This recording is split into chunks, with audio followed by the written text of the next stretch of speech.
Yes, Massive and Crew, it's your boy Busy Bee Science back in the building. Who's this brother think he is?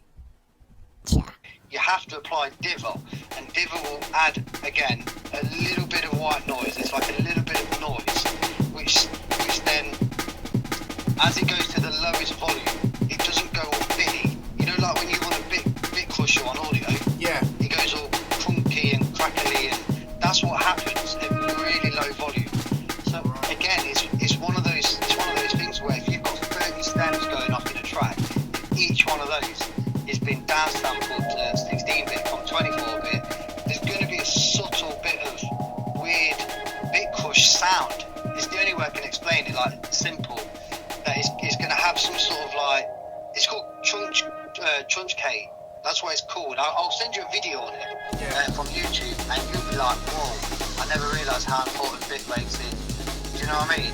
Right. Okay. So the Diver basically puts a bit of noise on there. It's kind of like a MP3 kind of distortion that you wouldn't know was there unless you studied it, kind of thing, or not? Yeah, basically, yeah. Yeah, like I say, there's a bit of noise in there where it prevents the audio from bottlenecking. So if you imagine you've got all this information and it's trying to pass through, as it gets quieter and quieter, the bottleneck's closing and it just can't physically get through, so it breaks up. Yeah. Like the sound is actually breaking up. But if you've got that Diver noise, the neck stays open, no matter how loud or how quiet the audio is, because it does help with doing loud masters as well. Yeah. Believe it or not, using Diver. Using certain bits of Diver, I tend to use either the one in RX7 or in Ozone 9, because they've got some really nice like Diver sort of patterns and stuff. Do you know what I mean? Flipping hell, Diver's more deep than I thought, because I've seen Diver on like the out. You know, when you go to bounce something, you'll say turn Diver on or off. So it's better to have it off and then and then leave that for later on, because obviously once it's on, you can't take it off. And there's also limiters as well. There's like a debate. Some people put limiters on the output, some people don't. But it depends on what you're going to do with it afterwards, right? It is. I mean, I think nowadays everyone's being told use a limiter, you know, on your master bus to get things loud, and so everyone kind of just slaps it on and turns up the volume straight up. Yeah. Whereas back in the day, we would reach for the volume knob on the amps and turn them up, so the room, you know, the speakers were louder in the room, not the actual audio in the track. Yeah. Do you know what I mean? Because you can run a limiter later as well, can't you? You don't have to do it. It's because it's best to have it not on there and add it later than to do it and then you can't do nothing and then you lose your file and then you can't go back on it. Yeah, you're knackered. Yeah, I mean, at the end of the day, I mean, we're living in a time now where is what is right and what is wrong. Do you know what I mean? But in an ideal world, you wouldn't have a limiter on your master bus and then make your tune. Whereas a lot of people do this. They'll make a tune with like L2 or something on the master bus, and as they're, you know, turning the volumes up on the desk, it's going into the limiter. The limiter is now acting as a sound within that project.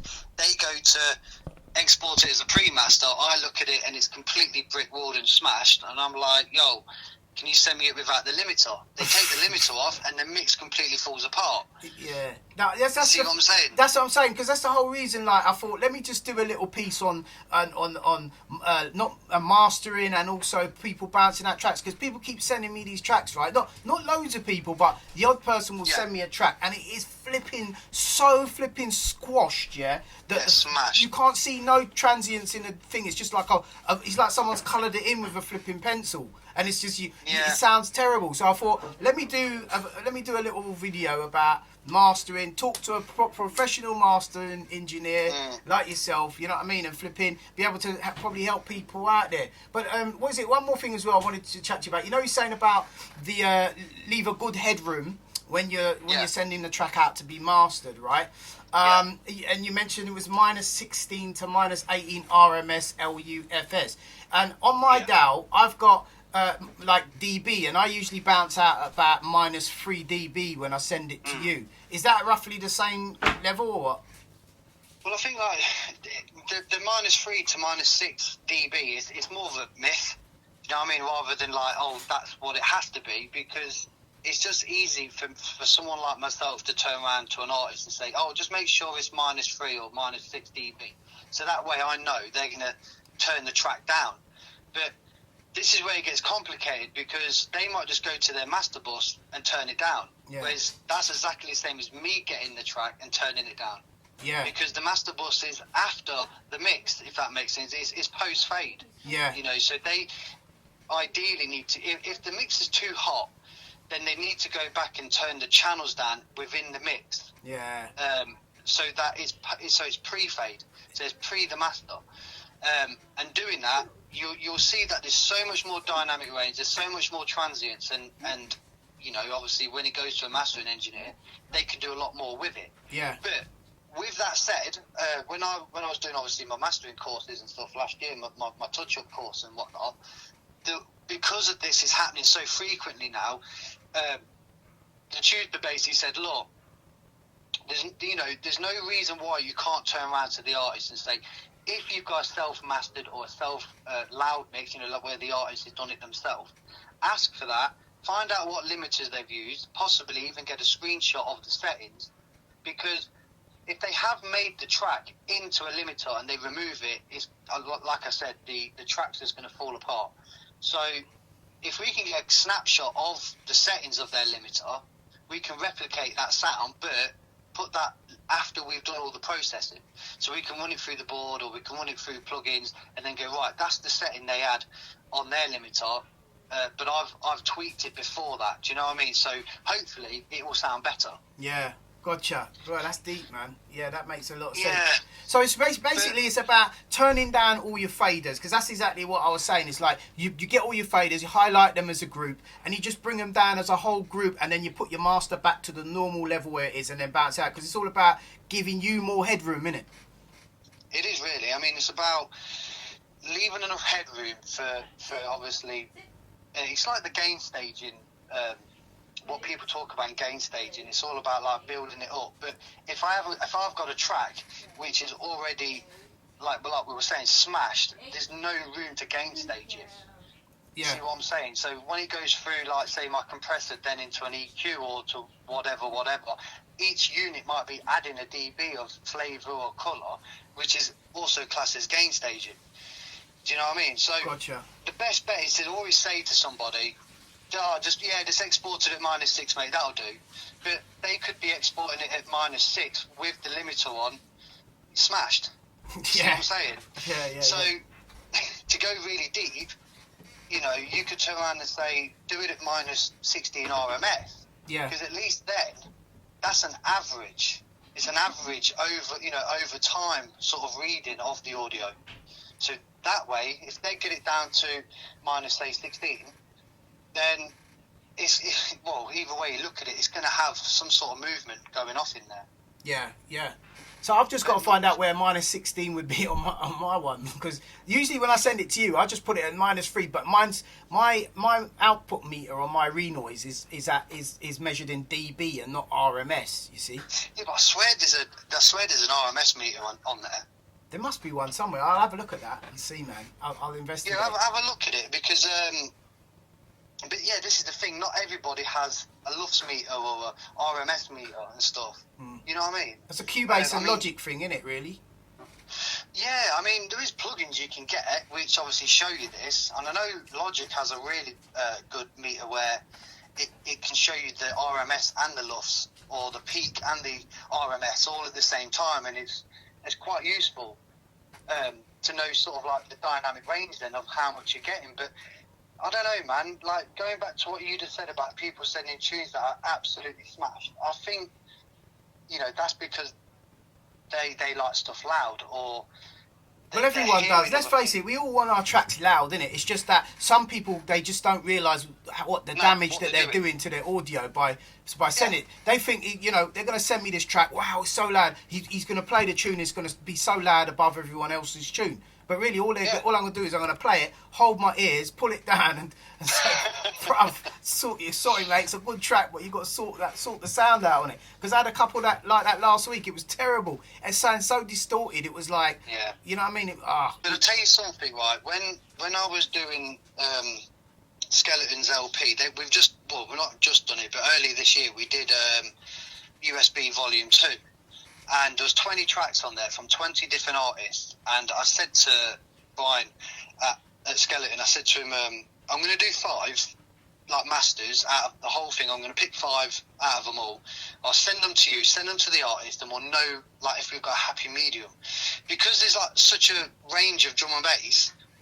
Like some people like stuff super loud, some people like it really dynamic, and others like it really bass heavy. Do you know what I mean? It's like it's really weird now, because if you was to get given a commercial track or a house track or something, you just kind of master it to a commercial level and say, there you go. Yeah. And then, you know, they're all happy, or, you know, they'll probably say, turn this up, turn that down, whatever. But when it comes to drum and bass, there's so much like diversity in terms of, oh, I want this as loud as you can get it, or I want this like quite bass heavy, I want this quite bright, or do you know what I mean? It's but at the end of the day, there's only so far you can climb before you fall and die. You know what I mean? But the way I see it is, it's music genre. Like, let's face it, jump up is ridiculously loud. Yeah. Like, that is just the loudest drum and bass. Let's face it. But not distorted though. It's not distorted. It might be loud, but it's not distorted. You know what I mean? Not to the point of beyond return. If you see what I mean. Yeah, but it's the way it's been done, because for some reason people think limiters are there to make things loud. When, I mean, the limiter is in its name. It limits. That's it. So it's like, I don't want you to go above 0. That's his purpose. Do you know what I mean? Yeah. But if you want things loud, you know, you've got to make it perceivably loud, and that's how Noisia got where they are, because they made things sound loud. Right. Do you know what I mean? Yeah. So they use a lot of soft distortion, a lot of clipping, and then before you know it, they had, you know, their waveforms were like such brick walls before even hitting the master, you know, getting into the mastering process, that they could just turn it up and it would just be stupidly loud. Yeah, I've seen a couple of their videos on how they're working at. Them guys are deep, man. Flipping hell. Yeah, man, they're proper deep. Yeah. And the crazy thing is that it's like there's a friend of mine, Exception, when he sends me his pre-masters, 9 times out of 10, I just turn it up, because he's already like sort of clipped it, he's already done this, he's already done that, and it's a case where if I start running it through some outboard gear, or start EQing or doing this, it kind of changes the tune. Not so much that it's like, oh, what have you done to it, but it is really does it need that, or does it need this? You know, the mix is that good that you just kind of like, this just needs turning up. Yeah. Seriously, you know, and that's the sort of level we'd all love to be at, but it takes the fun out of mastering.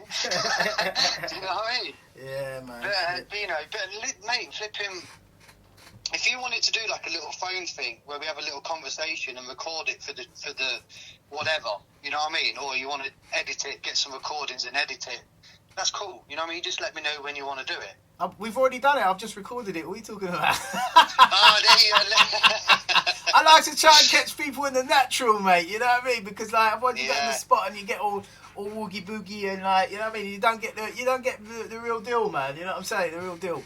But like, yeah, that's cool, man. Wicked, man. But like, what I was planning on doing in the future is I'll do a little Zoom session as well and get you in on it, man. I was going to do some sort of maybe a pre-stage one demonstrating what to do, and like just get you in on a little 5 minutes to run your eye over. Yeah, man, that'd be sick, mate. Yeah, that'd be absolutely sick. Do you know what I mean? All right, wicked, man. You got Zoom and all that set up there, innit, as well, innit? Yeah, we can get something set up, mate. Do you know what I mean? Yeah, wicked, man. I mean, I just do a big screen share and all that, and then just showing people. Because I'm just trying to help people, you know, and as well as that, it's going to bring you a little bit of work from a few bods. Because some of these guys, they could use your help, man, and they don't know about mastering. So I'm trying to educate people. Look, I send tracks here. You know what I mean? Everyone's got us. It's not that because you're not everything you've got to do in house. Sometimes you hear something, it's bashing your head. You send it to someone who knows what they're doing, and simple as that. That's how it goes, man. Well, this is it, but you know how it is, because at the end of the day, you sent me that, you know, that last project that you did, and I was like, you know, I mean, I could have just worked with them, gone, yeah, okay, thanks, nice one, but the thing is, you know, because we get on, and then, you know, we talk to each other like now on a level, I'm more like, oh, you know what, just send me this and send me that drawing, I'll replicate the delay settings you had, but less, you know, but less of it, because by doing that, I could cut out some of the the S's and some of the bits and pieces, you know what I mean, easier, Yeah. and then apply the delay, which I think I got the delay setting like pretty bang on. Yeah. To be honest. No, it was good, man. That's what I mean. I come to you because I know if I want it to sound better than what it is, I'll send it to you. Because if I'm totally happy with it, don't get me wrong. I've been times when I think this is banging, I'm happy with it. I'll chuck it down, it rewinds. I'm happy with the sound quality. I'll stick with that. But you know, and that's rarely for me. But sometimes, like, it'll get to a point where I say, you know what, I need this to sound better.